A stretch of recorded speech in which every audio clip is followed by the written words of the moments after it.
وجعلنا نومكم سباتا وجعلنا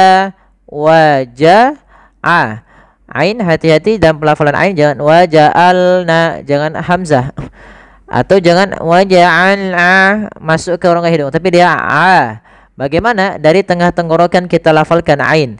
Waja'alna nauma, waja'alna. Hati-hati dalam lafalan mad tabi'i.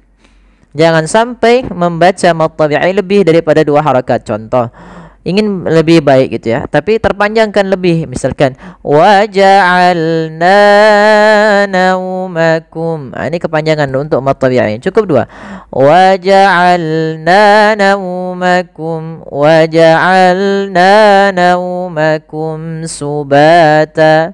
Sama pada lafal subatan, ba mad tabi'i sama seperti tadi. Ta ada mad iwad sebagaimana yang kami jelaskan pada ayat-ayat sebelumnya. Kemudian kita lanjut pada ayat yang 10. Wa ja'alna al-laila libasa. Wa ja'alna al-laila nalla. Ini ada alif lam. Kita namakan di sini alif lam syamsiyah. Yaitu alif lam yang dia ditulis dan dibaca dengan jelas. Dasarnya di sini kata lailun. Kemudian dimasuki dengan al, maka digandengkan langsung. Waja'alnal laila. Ya, waja'alnal laila libasa. Maka dia langsung al-laila. Maka kemudian libasa sama, kembali lagi libasa sebagaimana yang sebelumnya, ba mad tabi'i panjangnya 2 harakat, san dasarnya sa mad iwad, yaitu kita iwadkan. Kita lanjutkan ayat yang ke-11. Wa ja'alna an-nahara ma'asha. Wa ja'alna an-nahara. Ini yaitu ada nun berharokat tasydid. Di sini diwarnai dengan warna hijau, yang artinya dia kita namakan dengan bacaan gunnah. Maka setiap kita mendapati teman-teman sekalian ada nun tasydid, mim tasydid di dalam bacaan Quran kita, maka ini kita namakan dengan bacaan gunnah. Maka cara melafalkannya adalah menahan dulu suara ya. Wa ja'alna an-nahara, wa ja'alna an-nahara ma'asha. Tahan, baru dilepaskan. Jangan langsung waja'alna an-nahara ma'asha. Kemudian ha dan a mad tabi'i kedua-duanya. Sya kembali lagi dia mad iwad. Nah, untuk mad iwad sebenarnya paling banyak di dalam surah An-Naba ini ya, sampai akhir pun kita baca dengan bacaan mad iwad. Mungkin ada beberapa yang tidak menggunakan mad iwad, beberapa ayat saja. Tapi seluruhannya banyaknya mad iwad. Baik, ayat yang terakhir yang kita bahas adalah ayat ke-12. Wa banayna fawqakum sab'an shidada. Pada lafal wa banayna, linkan bacaan nainya, yanya lembutkan. Fau monyongkan, fauqa. Kemudian bedakan antara huruf qaf dan kaf. Fauqaku, fauqakum, fawqakum sab'an shidada. Mim mati ketemu sin, yaitu kita hukumi dengan izhar syafawi, yaitu mim mati ketemu dengan seluruh huruf jaya kecuali mim dan ba. Kemudian ba termasuk huruf qalqalah. Ini cara membacanya sama seperti bahasan sebelumnya pada ayat sebelumnya, yaitu ba-nya dipantulkan. Kesalahan terjadi, pertama tidak mantul, yang kedua menambahkan hamzah. Hati-hati dalam membacanya. Wa banayna fawqakum sab'an shidada. Maka hati-hati dalam melafalkannya. Kemudian lafal an ketemu shin. Ini ada bacaan ikhfa, yaitu kita samarkan suara an ya ke huruf sin. Jadi terdengar seolah-olah dia ada eng gitu ya, tapi bukan ang, tapi dia ikhfa. Ikhfa itu membaca di antara izhar dan idgham. Maka sab'an langsung samarkan ke shin. Sab'an shidada, Shidada. Ya, dan sama mad iwad diiwadkan.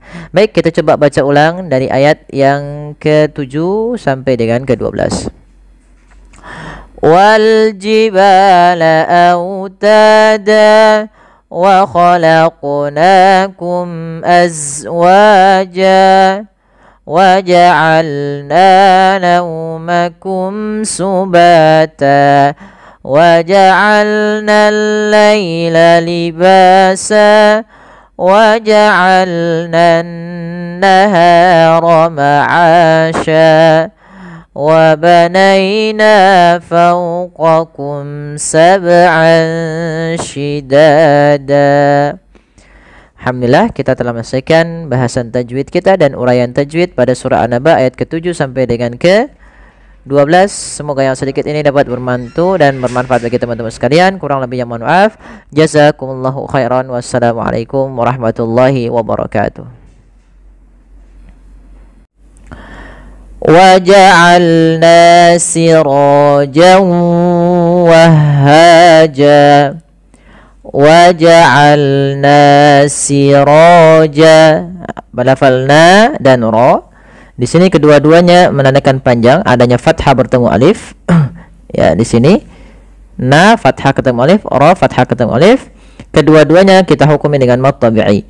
Kemudian pada lafal jawwahaja atau sirajawa. Di sini ada apa namanya teman-teman? Fathatain bertemu dengan huruf waw. Maka apabila ada nun mati atau tanwin bertemu dengan huruf waw setelahnya, yang mana waw termasuk huruf idgham bi gunnah, maka cara membacanya langkah pertamanya, awalnya sirojan ketemu dengan waw, tanwinnya awalnya bunyi n. Nah, kemudian ketemu waw, maka n-nya hilang, masuk ke waw, jadi waw-nya double. Sirajawa, sirajawa, itu langkah pertama. Langkah kedua ditahan gunnahnya, tahan suara wawnya. Sirajawahaja. Karena dia idgham disertai dengan gunnah, maka dinamakan dengan idgham bi gunnah.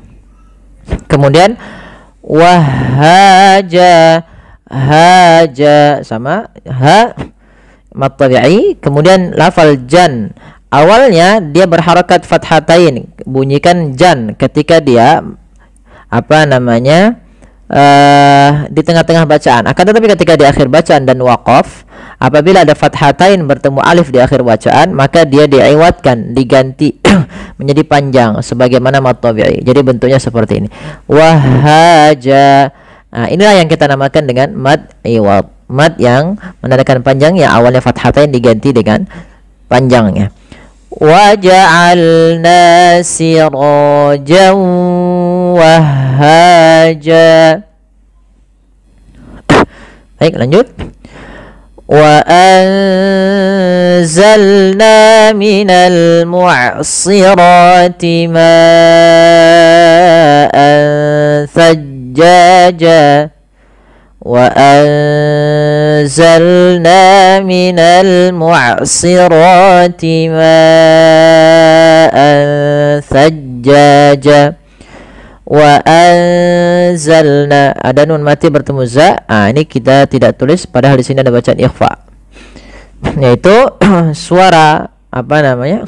Suara nunnya disamarkan ke zai. Wa anza, sambil ditahan bacaan eng-nya atau bacaan gunnah ikhfa, ya, dengungannya. Wa anzalna minal mu'sirati. Nah, mad tabi'i panjang dua harakat, fathah ketemu alif. Kemudian al-mu'sirati atau minal mu'sirati ada alif lam. Di sini kita namakan dengan alif lam qamariyah, yaitu alif lam yang kita tuliskan dan kita baca dengan jelas. Untuk alif lam sendiri ada dua, alif lam qamariyah atau alif lam syamsiyah. Nah, alif lam syamsiyah alamnya dianggap tidak ada, sedangkan qamariyah dibaca dengan jelas. Kemudian mu'sirasi, mu'sirati ma, ra banyakkan mad tabi'i. Kemudian lafal ma'antha, ma'a, di sini ma-nya kita panjangkan sepanjang 4 harakat atau 5 harakat, karena di sini kita namakan dengan mad wajib muttasil. yaitu mad yang terjadi teman-teman apabila ada mad tabi'i datang setelahnya huruf hamzah. Nah, di sini ada ma awalnya panjang 2 harokat, ma datang setelahnya hamzah. Ma awalnya 2 harokat karena ada hamzah datang setelahnya setelah huruf mad atau mad tabi'i, maka ma-nya menjadi 4 harokat atau 5 harokat. Dan hamzah tersebut pada satu kata. Maka ma'an sajjaja, pada lafal ansa di sini ada ikhfa, yaitu adanya tanwin bertemu dengan huruf sa, yang mana ikhfa itu kan ada hurufnya ada 15, salah satunya adalah sa dan zai tadi di awal. Maka cara membacanya langsung samar ke sa, ma'an sajjaja, sajjaja, jaja. Jan tadi sebagaimana siraja wahaja, yaitu dia termasuk daripada mad iwad yang diiwadkan dan dipanjangkan. Kita coba ulang. Wa anzalna minal mu'sirati ma'an sajjaja.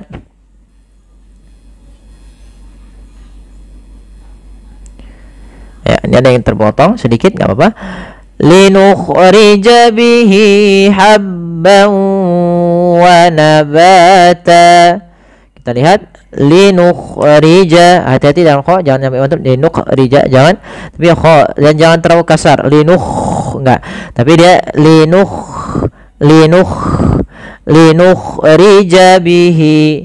Nah, di sini ada mad silah qasirah pada lafal hi, ini kita namakan dengan mad silah qasirah. Mad silah yaitu identik dengan huruf ha dhamir. Ha dhamir itu ha yang menggantikan posisi kata ganti dia. Maka di sini linukhrija bihi, hi, yaitu di sini digandai dengan tanda yang seperti ini. Ini menandakan dia hi-nya dibaca 2 harakat. Linukhrija bihi habban wa, ha kecil, hati-hati jangan sampai dibaca habbau, tapi habban wa, tanwin bertemu waw sebagaimana yang tadi, yaitu idgham bi gunnah. Langkah pertama masukkan tanwinnya ke waw, hilang suara nunnya menjadi suara waw, kemudian ditahan gunnahnya. Maka habban wa nabata sepanjang 2 harakat lebih sedikit. Kesalahan yang banyak terjadi adalah dia tidak menahan gunnahnya. Contoh, linukhrija bihi habban wa nabata, misalkan begitu. Nah, ini kurang tepat. Kemudian wa nabata sama ba dan ta panjang sama. Pada lafal tan ini awalnya nabatan, karena di akhir bacaan menjadi mad iwad, kita ganti iwadkan fathatainnya menjadi panjang. Baik, kita lanjutkan. Ayat selanjutnya, ayat ke-16. Wa jannatin alfafa. Wa janna, jangan langsung wa jannatin, tapi tahan dulu. Wa jannatin alfafa, nunnya jelas, maaf, nunnya dibaca dengan gunnah, tahan. Wa jannatin, tin jelaskan kasrahnya sempurna karena bertemu setelahnya hamzah. Maka ini kita namakan dengan izhar halqi. Izhar artinya jelas, menampakkan, al-wuduh wal bayan. Sedangkan al-halq berkaitan dengan huruf-huruf yang kita keluarkan daripada tenggorokan. Hamzah termasuk yang kita keluarkan daripada tenggorokan kita.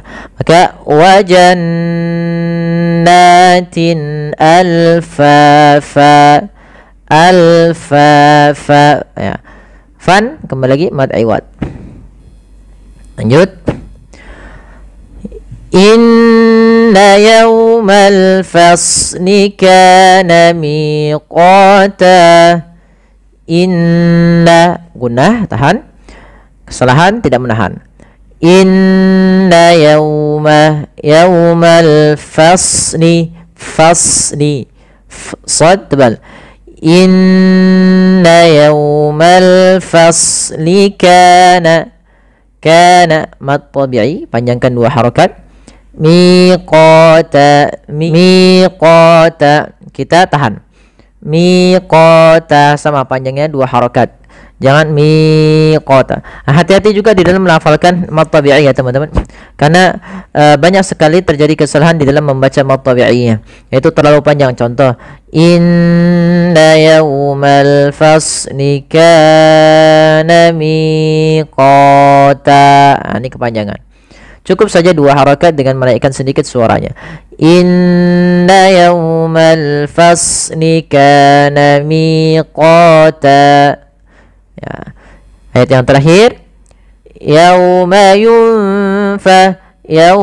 yunfakhu fis suri fatatuna afwaja.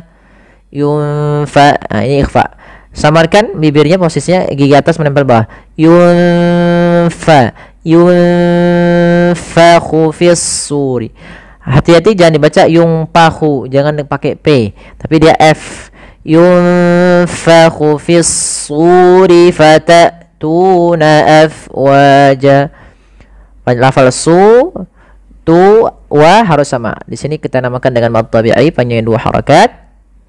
Hati-hati jangan terlalu panjang juga. Kemudian hamzah fatatuna, jelaskan suara hamzahnya karena dia punya sifat yang mencolok, yaitu jahar dan syiddah. Fatatuna afwaja. Kemudian pada lafal fa, alirkan nafasnya, karena fa itu harus ada angin yang kita keluarkan karena dia sifatnya hams, mengalirnya nafas.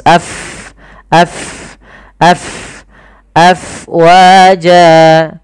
Lafal jan mad iwad kembali, yaitu kita ganti fathatain yang menjadi panjang. Yauma yunfakhu fis suri fatatuna afwaja.